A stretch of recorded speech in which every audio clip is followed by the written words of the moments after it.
Hey, I'm Christiana, and if you could just give me your first, last name, and then the project that you're in. Jeff Ribberty, Rock, Paper, Scissors. Could you tell me a little bit about the inspiration behind your role? How did you prepare for it?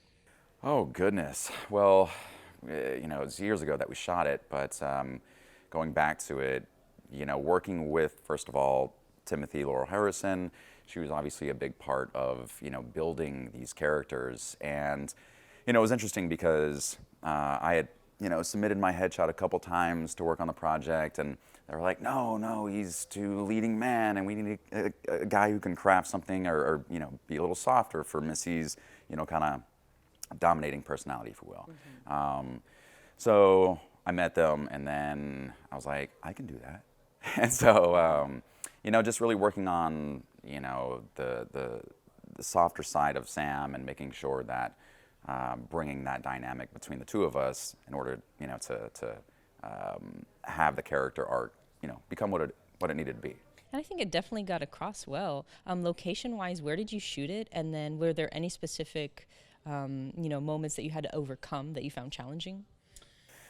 We shot it in Jersey. Forgive me, I actually don't remember the city's name. In Monmouth County.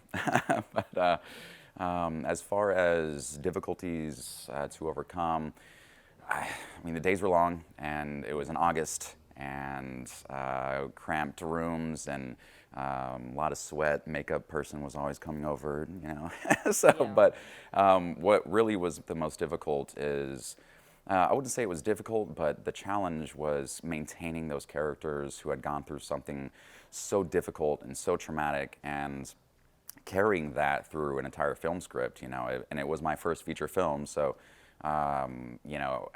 being on that schedule, that shooting schedule, and then having to carry these characters day in and day out, that was a challenge.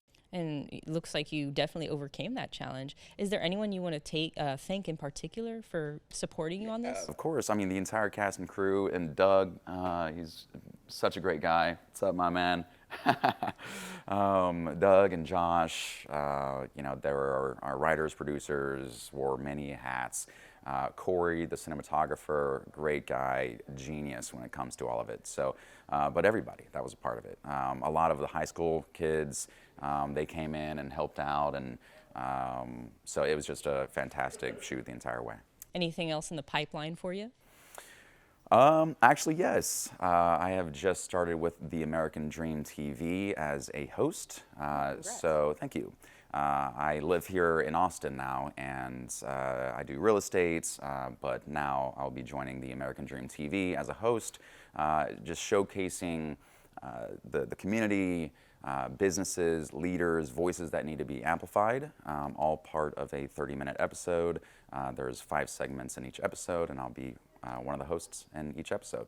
Very nice. Is there any position on set that you'd want to, keep doing for the rest of your career if you could choose one? Position as in like writer, director? Anything. Writer for sure. I've got a few scripts on my hard drive somewhere that I've written that I need to, blow the dust off and pull back out. But yeah, director, writer, definitely at some point, or a producer. If there's a project out there that I really feel needs to get out there, I'd love to throw my hat in as a producer.